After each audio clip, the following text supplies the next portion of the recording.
धनु राशि का जो फरवरी का राशिफल है उस पर हम बढ़ते हैं और देखेंगे सबसे पहले ग्रहों की स्थिति कैसी है। उसके आधार पर देखेंगे आपका जॉब, करियर, पढ़ाई लिखाई, मैरिज लाइफ, पारिवारिक जीवन, प्रेम का जीवन, शादी विवाह, काम धंधा आदि के बारे में ये महीना क्या कहता है। मैं हूँ आपके सबसे पहले देखिए बुध जो है दसम ये भाव देख रहे होंगे आप, 10 लिखा हुआ है यहाँ पे, पर ये राशि है 10वीं, मतलब 10वीं राशि में द्वितीय भाव में बुध बैठे हैं। ये पहला भाव है, दूसरा भाव है और जो नंबर है वो राशि को दिखाता है। तो मकर राशि में बुध बैठे हुए, तृतीय भाव में 11वीं राशि कुंभ में सूर्य और शनि। ये शनि का परिवर्तन हुआ है जो 17 जनवरी को हुआ है, आपके जान लिए बहुत ही बढ़िया है। और करीब 7 नहीं करीब 8 साल बाद शनि यहाँ पर अभी फिलहाल में पहुंचे हैं। 7.5 आपकी समाप्त हुई है और वैसे तो शनि 30 साल बाद आ रहे हैं और ग्रहों की स्थिति को देखें तो करीब सैकड़ों साल बाद इस तरह का कॉम्बिनेशन बना है कि शनि तृतीय भाव में आपके आए हैं। साथ में सूर्य भी आ रहे हैं तृतीय भाव में, जहां उनका गोचर पॉजिटिव है। और इसके बाद शुक्र और गुरु दो महापुरुष योग आपके बने हुए हैं, मालव्य और हंस नाम का महापुरुष योग चौथे भाव में। वैसे चौथे भाव में गुरु के गोचर तो ठीक है, पर शुक्र का गोचर बहुत शुभ माना गया है और शुक्र यहाँ पर उच्च के भी हो रहे हैं। पंचम भाव में राहु है मेष राशि में और छठे भाव में मंगल है वृषभ राशि में। गुरु और शुक्र जो हम चौथे भाव में है वो मीन राशि में है आपके। इसके बाद सप्तम, अष्टम, नवम, दसम भाव खाली है। एकादश भाव में तुला राशि में केतु गोचर कर रहे हैं। ये ग्रहों की स्थिति है। अब आ जाते हैं रिजल्ट के ऊपर। देखिए रिजल्ट में इस बार बहुत सारे ग्रह अच्छे हैं इस महीने में। एक तो बुध और मंगल जो जनवरी में वक्री चल रहे थे, वक्री मतलब कहीं ना कहीं पुरानी चीजें आपकी लाइफ में वापस आई होंगी। बुध के वक्री होने से हो सकता है कुछ पुराने फ्रेंड से आपकी मुलाकात हुई हो, कोई पुराना कॉन्ट्रैक्ट आपके पास आया हो, डॉक्यूमेंट्स वगैरह में कुछ गलती हुई हो। मंगल के वक्री होने से किसी पुरानी जमीन से या पुराना काम, जमीन से जुड़ा हुआ काम, पुराने फ्रेंड्स या छोटे भाई बहन से जुड़ा हुआ कोई पुराना किस्सा है, उनसे कुछ मुलाकात हुई हो, ये पॉसिबिलिटी थी। पर अब चीजें आगे की तरफ बढ़ेंगी, अब चीजें मार्गी हो रही हैं। अब आपका कम्युनिकेशन थोड़ा बेटर होगा। आपको कह सकते हैं कुछ नया स्टेप भी लेना हो तो इस महीने में लिया जा सकता है। चीजें अब प्रोग्रेसिव हो रही हैं, अच्छाई की तरफ बढ़ रही हैं। और सबसे बड़ी बात है मालव्य नाम का महापुरुष योग जो बन रहा है चौथे भाव में शुक्र का, आपको हर तरह के सुख भोग देने में सक्षम है। घर, गाड़ी, भूमि, वाहन, बंगला आदि का सुख आपको मिल सकता है। इस समय जो बच्चे पैदा होंगे इस महीने, उनकी कुंडली में ये योग बनकर आएगा। गुरु तो आएंगे ही आएंगे और यहाँ पर शुक्र जो है वो भी 15 तारीख से मीन में आ जाएंगे। तो 15 तारीख के बाद ये स्थिति आएगी। तो बहुत ही खूबसूरत ये योग बना हुआ है कि गुरु शुक्र एक साथ बैठे हुए हैं यहाँ पर और यहाँ से दसम भाव को देख रहे हैं जो आपके करियर का है, पद प्रतिष्ठा, प्रमोशन का, समाज में स्टेटस आदि मिलने का है, समाज में इज्जत आदि मिलने का है। तो इन सब चीज़ों के लिए बहुत बढ़िया है। स्वास्थ्य के नज़रिए से भी गुरु अपनी राशि में है, शुक्र के साथ है, कोई दिक्कत नहीं, बढ़िया गोचर है आपको। पर अगर प्रेम की बात करें तो वहाँ हल्का सा प्रयास करना होगा। प्रेम में शक हो सकता है, शक के लेवल पर कुछ डिफरेंस ऑफ ओपिनियन हो सकता है, मतभेद हो सकते हैं प्रेम में, तो वहाँ आपको ध्यान भी रखना है इस महीने में। पर जहाँ तक करियर की बात है उसके लिए बहुत अच्छा है। माता से संबंधों में सुधार होगा। कुछ पुराने मित्रों से आपको यहाँ पर लाभ रह सकता है। क्यों? क्योंकि चौथा भाव पुराने मित्रों का है, माता का है, आपका एजुकेशन का है। एजुकेशन के लिए अच्छा है, खास करके अगर अर्ली एजुकेशन में है, आप 10th में हैं, इंटर में हैं, इस तरह के हैं। अगर आप हायर एजुकेशन में, यूनिवर्सिटी वगैरह में हैं तो थोड़ा एफर्ट लगेगा, मेहनत ज़्यादा लगेगी, क्योंकि नवम भाव का स्वामी जो कि हायर एजुकेशन को दिखाता है वो अपने ही भाव पर देख रहा है, शनि के साथ है जो कर्मा के कारक है, मतलब आपके कर्म का रिजल्ट भी मिलेगा। पर दोनों ही थोड़े से, शनि है, सूर्य हैं, थोड़े से आप कह सकते हैं क्रूर टाइप के ग्रह हैं, थोड़े से हार्डवर्क वाले, प्रैक्टिकल वाले ग्रह हैं। तो एफर्ट, हार्डवर्क से आपको शिक्षा में लाभ होगा और मन भी आपका थोड़ा सा भटक सकता है हायर एजुकेशन में, क्योंकि राहु है पंचम भाव में। पंचम भाव भी आपके बाद की एजुकेशन को दिखाता है, प्रेम का भी है ये। तो मन का तो काम ही यही है, मन से बड़ा बहरूपी न कोई, पल पल रचता स्वांग निराले, मन के बहकावे में न आमन, राह भिलाए भ्रम में डाले। तो अक्सर हम कहते हैं ना, भी है, बहुत सारे लोग कहते हैं ना, जैसा हूँ मैं वैसा ही हूँ। अगर कोई आपको वैसा पसंद नहीं करता जैसे आप हो तो फिर वो आप उसके साथ नहीं रह सकते। इस तरह की बातें बहुत सुनने में आती हैं।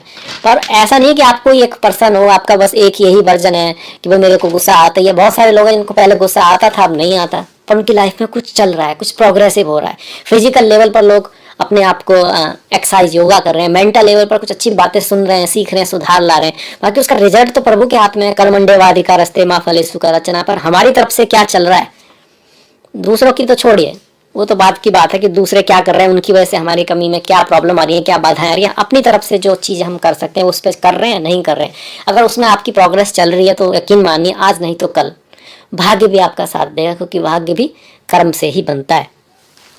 तो राहु पंचम में यही कह रहे हैं, क्योंकि पंचम भाव पूर्व पुण्य का भी है, कि थोड़े अच्छे एफर्ट करें, आप कर्म करें, उसकी तरफ प्रयास करें तो आपको लाभ भी हो सकता है, सडन लाभ भी हो सकता है। राहु यहाँ पर संतान प्राप्ति की अगर आप प्रयास कर रहे हैं तो उसमें थोड़ी बहुत बाधा उत्पन्न कर सकते हैं, पर उसमें सफलता भी देंगे थोड़ी बाधाओं के साथ। माँ दुर्गा की पूजा आप कर सकते हैं अगर राहु की आपकी दशा महादशा चल रही है तो। इसके बाद गुरु का गोचर चौथे भाव में ट्रांसफर को लेकर आता है, चेंज ऑफ प्लेस को दिखाता है, पर आपको ये जमीन या घर खरीदने का योग यहाँ पे बनाता है गुरु का यहाँ पर आना।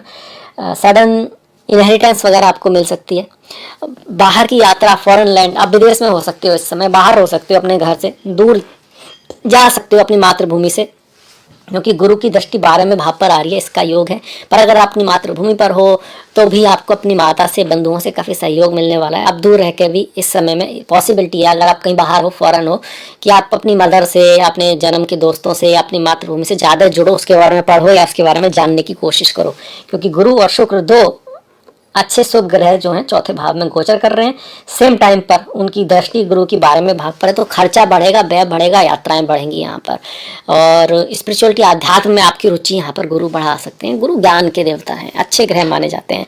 पर आपके चार्ट में जो है गुरु आपके लग्नेश भी हैं, ऐसे में लग्नेश का षष्टेश के साथ रहना, षष्टेश यहाँ पर आपके शुक्र हुए जो कि आपके षष्टेश हैं और एकादश हैं, तो लाभ को तो दिखाएगा, पर थोड़ा कह सकते हैं कि स्वास्थ्य का ध्यान रखना है। कभी कभी छठा भाव ना रोग ऋण शत्रु का है, तो शत्रुता, रोग, ऋण, इसका हल्का सा चांसेस बनता है, बहुत ज़्यादा नहीं, क्योंकि गोचर एक अलग चीज़ है, जन्म पत्री में जो ग्रह होते हैं वो अलग चीज़ है। कहीं ना कहीं आपकी फैमिली आपको सपोर्ट करेगी। फैमिली से मतलब यहाँ पर मदर, मदरलैंड, फादर, उनसे ज़्यादा है। प्रेम के मामले में ध्यान रखना, शादी विवाह के मामले में आपका स्पाउस, आपका जो पार्टनर है वो धन अर्जित कर सकेगा, धन पैसा कमाने में उसको हेल्प मिलने वाली है यहाँ पर, उसके थ्रू आपकी लाइफ में भी धन आ सकता है। पर विचारों में मतभेद होने की संभावना यहाँ पर जरूर रहेगी, क्योंकि बुध अपने मित्र की राशि में है पर अपने भाव से अष्टम है। अगर यहाँ से गिने 1 2 3 4 5 6 7 8, करियर के मामले में ये 10वें भाव के स्वामी में है बुध, 1 2 3 4 अपने से पंचम जा रहे हैं, तो करियर के मामले में अच्छा है। आप अपने परिवार के लिए काफी प्रयास करोगे, मेहनत करोगे, और आपके परिवार से आपको हेल्प मिल सकती है कहीं ना कहीं, इस चीज को भी दिखा रहा है। 10वें का स्वामी द्वितीय भाव में आ रहा है, जो परिवार है, वाणी है, आपकी वाणी की वजह से, आपके बोलने का जो तरीका है उसकी वजह से कोई ना कुछ सक्सेस आपकी लाइफ में आ सकती है, धन आपकी लाइफ में आ सकता है। ये भी यहाँ पर दिखा रहा है, क्योंकि ये भाव जो है वो धन का भी। अगर आपका खाने से जुड़ा हुआ फूड का बिजनेस है, वाणी का बिजनेस है, सेल्स मार्केटिंग हो, मैं हो, आप सिंगर हो, आप कोई इस तरह से वाणी से जुड़ा आपका काम है, तो वो काम बढ़ेगा, उसमें आपको सफलता की ज़्यादा चांसेस यहाँ पर बनेंगे। इसके बाद शुक्र की अगर हम बात कर ली, गुरु की भी बात कर ली, सूर्य की बात करें, सूर्य तृतीय भाव में आते हैं तो आपके प्रभाव को बढ़ाते हैं। आपका जो नेचर है थोड़ा सा एग्रेसिव जरूर हो सकता है, पर आप अपने लक्ष्य की तरफ बढ़ते हैं। वैसे भी जीवन का काम यही है कि आप अपने लक्ष्य की तरफ बढ़ते रहें, जीवन इसी का नाम है। गाना भी है कुछ इस तरह का कि भाई किसी का गम ले सके तो ले उधार, इस तरह का कुछ है। इसका कहने का मतलब है कि जीवन में कहीं ना कहीं दूसरों को सुख देना, खुशियां देना भी हमारा काम है, और आगे बढ़ते रहना भी हमारा काम है, दूसरों को आगे बढ़ाना भी हमारा काम है। वास्तव में जो हम करते हैं, जो हम देते हैं, वही हमारे पास लौट के आता है। जैसे जितने भी बड़े बिजनेसमैन हैं, वो जो पैसा कमा रहे हैं, वो ऐसा थोड़ा ना कि खुद ही सिर्फ पैसा कमा रहे हैं, उनके थ्रू जो इंडस्ट्री है उस पर कितने लोग पैसा कमा रहे हैं, उनकी वजह से कितने लोगों को रोजगार मिला हुआ है, तो वो जो दे रहे हैं वो उनके पास आ रहा है। आप भी अगर किसी की प्रॉब्लम सॉल्व करोगे लाइफ में, समाज की, दुनिया की, आसपास वालों की, तो लोग आपको उसका श्रेय देंगे, उसका जो कहीं ना कहीं रिजल्ट आपके पास भी आएगा। और आपको अपने लिए आप क्या चाह रहे हैं, उससे दूसरों पे क्या फर्क पड़ता है, कोई फर्क नहीं पड़ता। पर अगर आपकी वजह से किसी समाज को रेस्पेक्ट मिल रही है, अगर आपकी वजह से देश को रेस्पेक्ट मिल रही है, आपने भी देखा होगा कोई प्लेयर है, वो अगर कहीं कुछ जीत जाता है, कोई मेडल जीत जाता है, तो फिर उसको सब सम्मान देते हैं, क्योंकि उसकी वजह से देश को सम्मान मिला है। तो आपकी वजह से अगर आपके परिवार को, फैमिली को सम्मान मिलेगा, तो परिवार भी आपको कहीं ना कहीं रेस्पेक्ट देगा। तो आपको गिविंग होना है लाइफ में। हम सभी लोग उसकी रेस्पेक्ट करते हैं जो गिविंग है, जो शक्तिशाली भी है। जैसे सूर्य है, सूर्य की सभी प्रार्थना करते हैं, क्योंकि वो रोशनी देता है, उसकी ऊर्जा से सारे संसार चलता है, वो आत्मा के प्रतीक हैं। तो हम भी कहीं ना कहीं इस तरह का बनना है कि भाई हम सोर्स बने हंसी का, खुशी का, दूसरों के लिए ज्ञान का, नॉलेज का, विजडम का। तो दूसरे लोग ऑटोमेटिकली आपको रेस्पेक्ट भी देंगे, और आपका जो आप चाहते हो लाइफ में वो आपकी तरफ खुद ब खुद आएगा भी। इसके बाद ये सूर्य की बात आ गई। अब शनि की बात कर लें। शनि का तृतीय भाव में गोचर अच्छा माना गया है, बढ़िया माना गया है। बरकरदे आप आलस से थोड़ा बचें। कर्म में शनि है तो थोड़ा सा चीजें ना डिले करने की आदत कभी कई बार दे देते हैं। आज करे सो कल कर, कल करे सो परसों, और बहुरे कबहू कर ली जो उम्र पड़ी है बरसों, उस चीज से बिल्कुल बचना है। अदरवाइज शनि यहाँ पर अगर आपको अपनी रेस्पॉन्सिबिलिटी का ध्यान हो ना, तो फिर आप बहुत कुछ कर सकते हो। कहते हैं लोग इसलिए नहीं थकते कि भैया उनका शरीर थक गया, वो इसलिए थकते हैं कि उनका मन ही थक जाता है। कई बार आपने भी देखा होगा, आप थक हार के भी आए हैं घर और पता लगा आपका कोई अच्छा फ्रेंड्स आ गया, कोई दोस्त आ गई, फ्रेंड आ गई, आप आपकी वो एनर्जी जो आप लो फील कर रहे थे वो गायब होगी। आप कमजोरी नहीं है, आप एकदम अच्छा फील कर रहे हो उसके आने से, और भी एकदम कॉफी वॉफी बना रहे हो, उसे बैठने के लिए तैयार कर रहे हो, सब चीजें कहीं से एनर्जी आ गई। तो एनर्जी इसका मतलब कहीं आपके अंदर तो थी, बस आपको वो कारण नहीं था, वो वजह नहीं थी, वो रेस्पॉन्सिबिलिटी नहीं थी, वो रीजन नहीं था जो उस एनर्जी को जगा सके। तो कई बार जब हम ये फील कर रहे होते हैं यार एनर्जी नहीं है कुछ करने की, क्या करेंगे, थक गए हैं, उसका कारण ये है कि हमें वो मिला नहीं है जो हम करना चाहते हैं। इसलिए हॉबीज का होना, कुछ ना कुछ सीखते रहना, बढ़ते रहना, जो आपको पसंद है उसका लाइफ में होना बहुत इंपॉर्टेंट है। अदरवाइज जो आपकी लाइफ में है उसको आपको पसंद करना, प्यार करना सीखना होगा, तभी जिंदगी में आप अच्छे और बड़े गोल अचीव कर सकते हो। शनि का ये आ गया। शनि की जो दृष्टि है ना पंचम पर आ रही है, वहाँ पे राहु भी बैठे हैं। थोड़ा पढ़ाई लिखाई के मामले में हार्डशिप रहेगी, हायर नॉलेज में थोड़ा मेहनत ज़्यादा लगेगी। यहाँ पर बच्चों के साथ थोड़ा मतभेद रह सकता है, प्रथम संतान का थोड़ा सा आपको केयर ज्यादा रखना है। बाकी शनि यहाँ पे अच्छा कर रहे हैं। नवम भाव पर दृष्टि हालांकि शत्रु दृष्टि है, पर भाग्य आपको एफर्ट से बढ़ेगा। तृतीय भाव के शनि बढ़िया होते हैं, और यहाँ से उनकी जो दृष्टि है 12वें भाव पर, विदेश अगर जाने का आपने सोचा था, बाहर जाने का सोचा था, कहीं दूर निकलने की आपकी बात थी, यात्राओं के बारे में, तो वहां पर भी शनि आपको सफलता देने वाले हैं।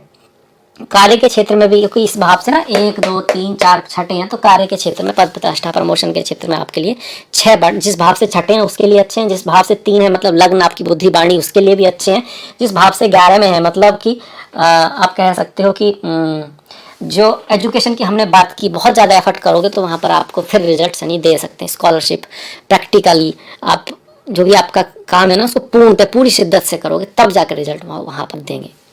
और इस भाव से आपके 10 में आ रहे हैं तो रोग ऋण शत्रु में कमी करेंगे। यहाँ पे पहले ही मंगल आ चुके हैं आपके।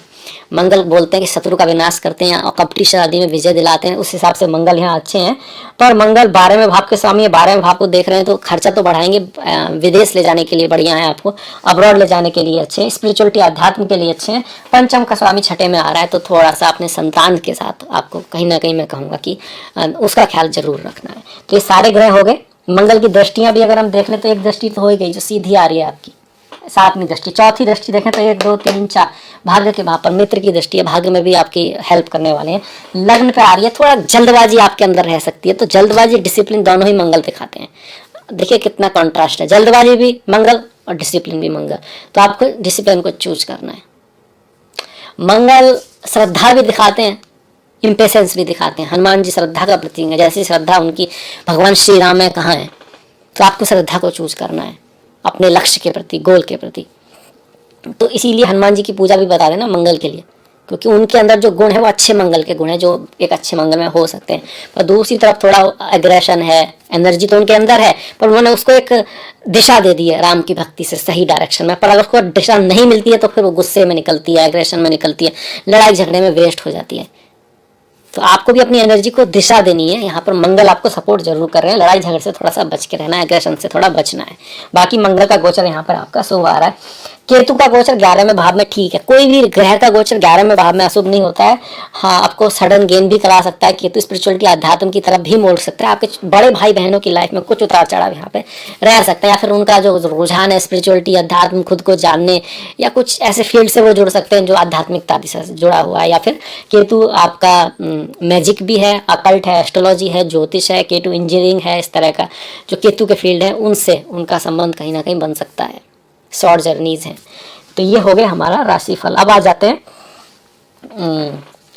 त्योहारों के मामले में, क्योंकि त्योहार बहुत इंपॉर्टेंट है।